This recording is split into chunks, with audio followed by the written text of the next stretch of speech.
അറിവില്ലേ അറിവിന്നുറവേ രാജ അഴകിലോ Azhaka N Thwaha അധരവിൽ അമ്പിളി തോൽക്കും ചേരിൽ പുഞ്ചിരിയ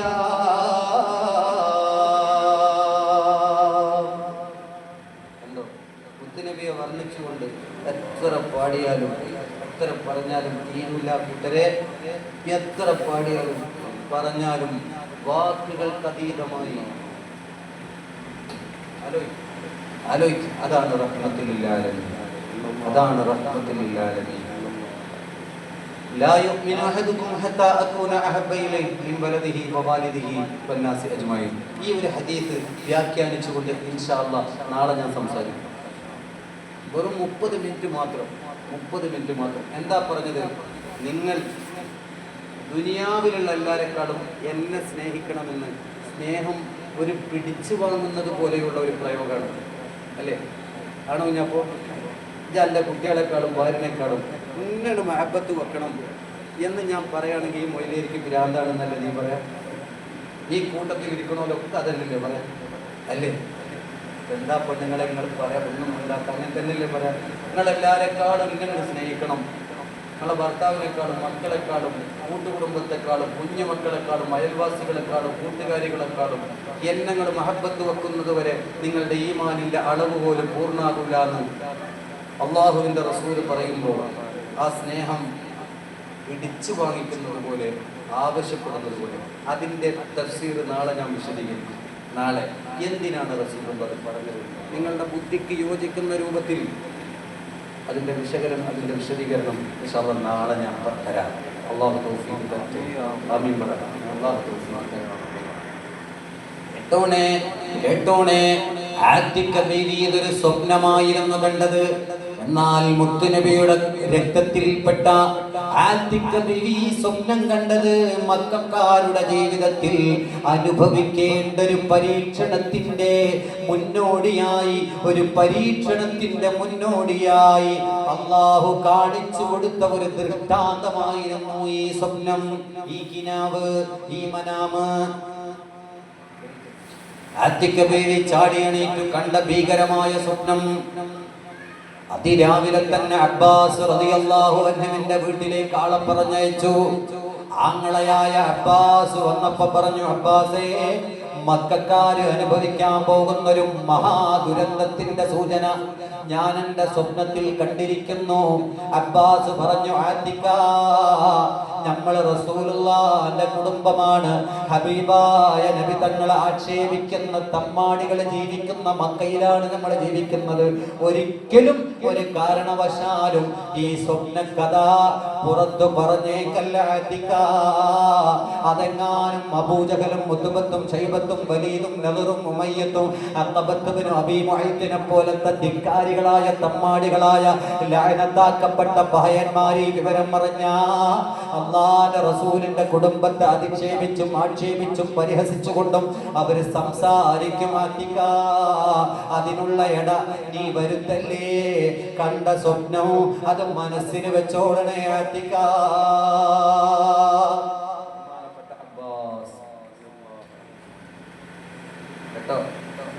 കരുത്തിൽ ബീരോത്താമെടുത്ത് സാത്യം ചെയ്യിച്ചോ, കണ്ടേ കിനാവിൻ്റെ വാർത്ത കൊല്ലും അറിയിച്ചോ.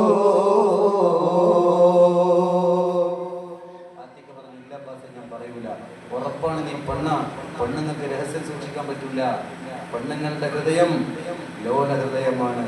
അതെല്ലാ ഭാഗത്തുള്ള പെണ്ണുങ്ങളുടെ ഹൃദയങ്ങളും ലോല ഹൃദയമാണ്.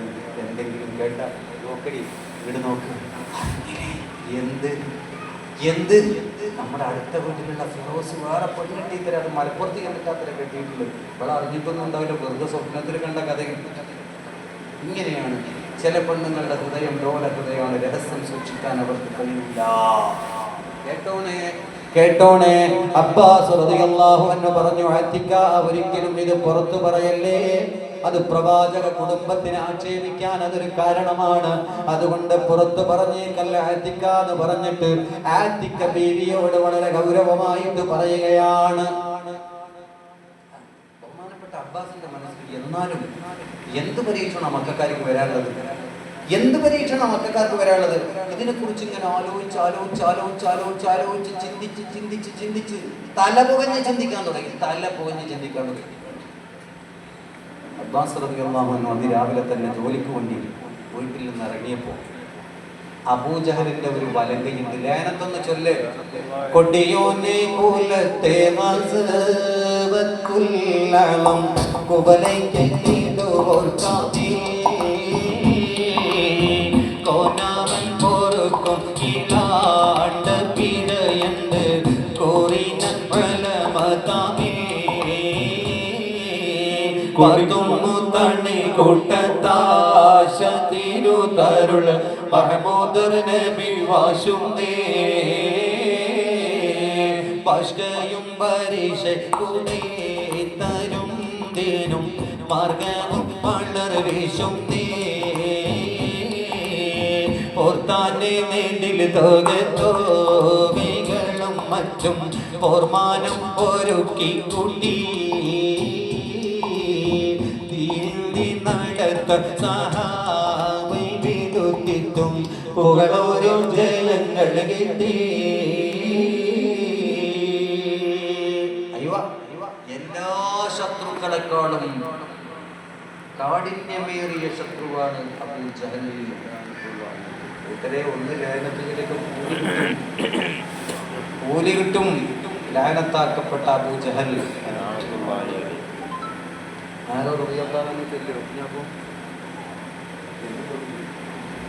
ഉറങ്ങരുത്, തീരെ ഉറങ്ങരുത്. ഉറങ്ങിയാൽ നമ്മൾ അപകടത്തിൽ പോകും. ഞാൻ കഴിഞ്ഞ പ്രാവശ്യം വന്നപ്പോൾ പറഞ്ഞു എന്ന് എനിക്ക് അറിഞ്ഞൂടാ. കാരണം 10-12 ദിവസം ഇവിടെ പ്രസംഗിച്ചപ്പോൾ എന്തൊക്കെ ഞാൻ പറഞ്ഞാൽ എന്തൊക്കെ ഞാൻ നിങ്ങളെ മുമ്പിൽ അവതരിപ്പിച്ചതെന്ന് എനിക്ക് അറിഞ്ഞൂടാ. ഞാനൊരു 60-ൻ്റെയും 80-ൻ്റെയും 120-ൻ്റെയും കഥ ഇവിടെ പറഞ്ഞിട്ടുണ്ടോ യോസുക്ക? നമുക്ക് ഓർമ്മ ഉണ്ടോ? നിങ്ങൾ കേട്ടോ?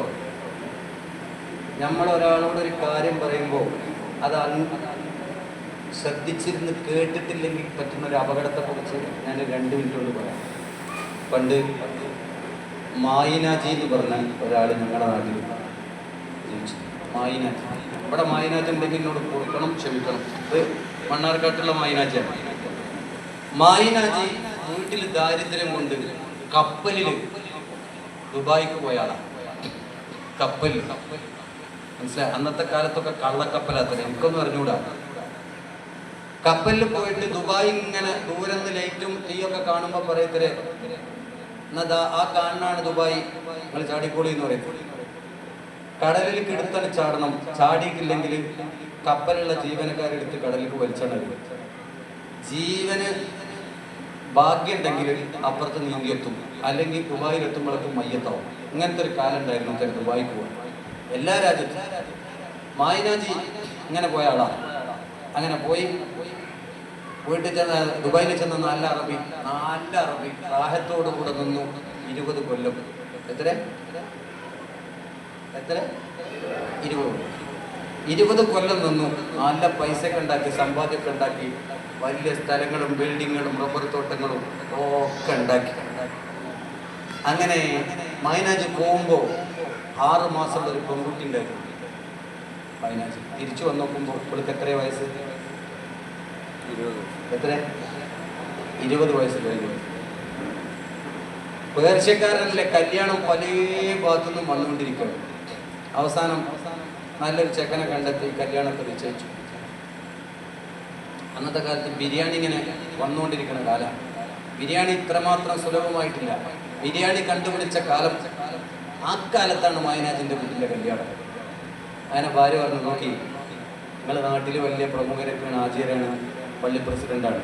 അപ്പോൾ അതുകൊണ്ട് വേറെ കാര്യം ചെയ്യണം, നല്ല ബിരിയാണി കൊടുക്കണം എല്ലാവർക്കും. ഭാര്യ ചെറിയൊരു പൊങ്ങച്ചക്കാരത്തി, എല്ലാവർക്കും ബിരിയാണി കൊടുക്കണം. അതിനെന്താ ചെയ്യുക? അടുത്തുള്ള ചന്തയിൽ പോയിട്ട് നല്ലൊരു എണ്ണത്തിന് വാങ്ങിക്കൊണ്ടുവരണം.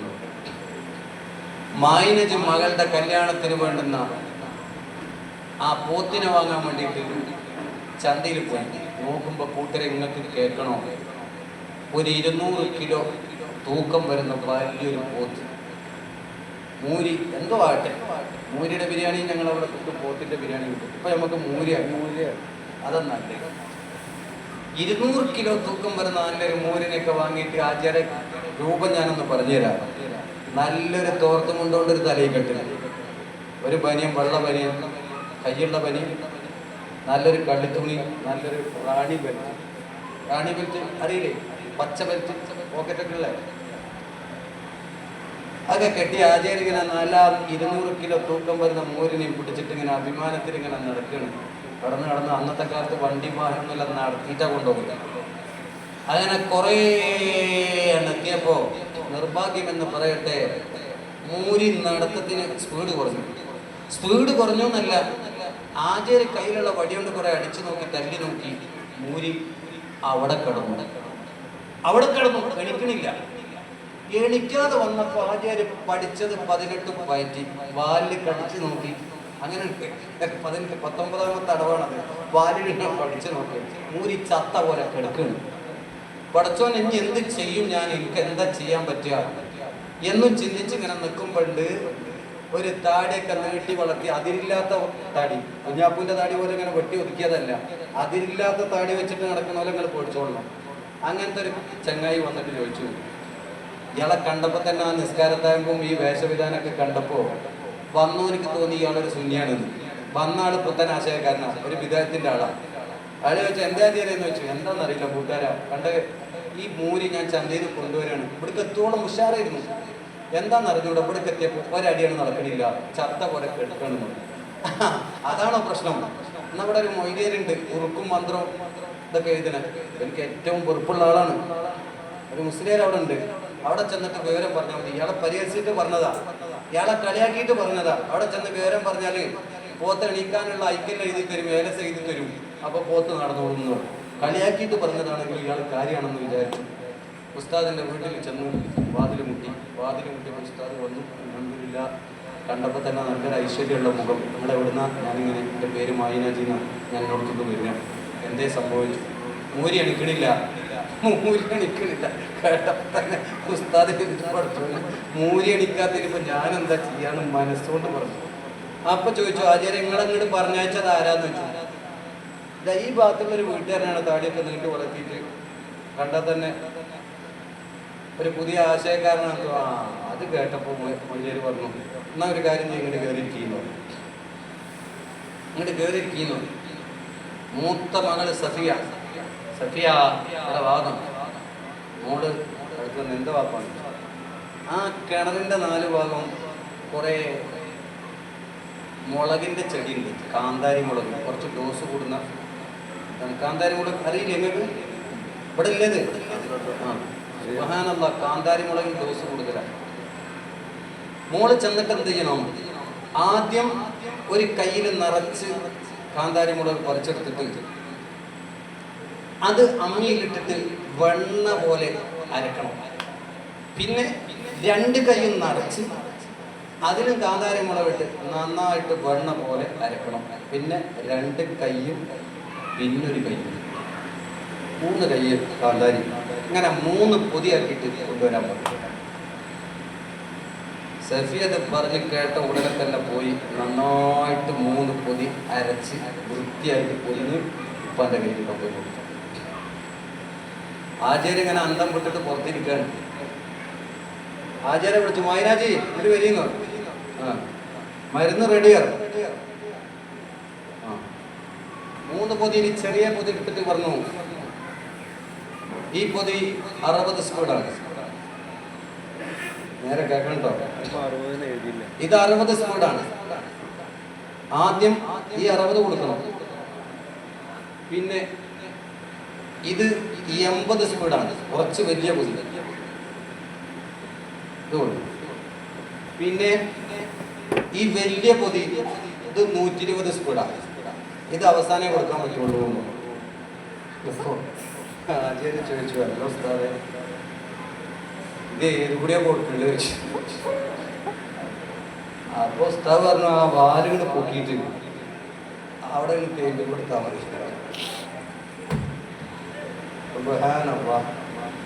ആചാര്യക്കും സന്തോഷമായി, ഉസ്താദിനും സന്തോഷം.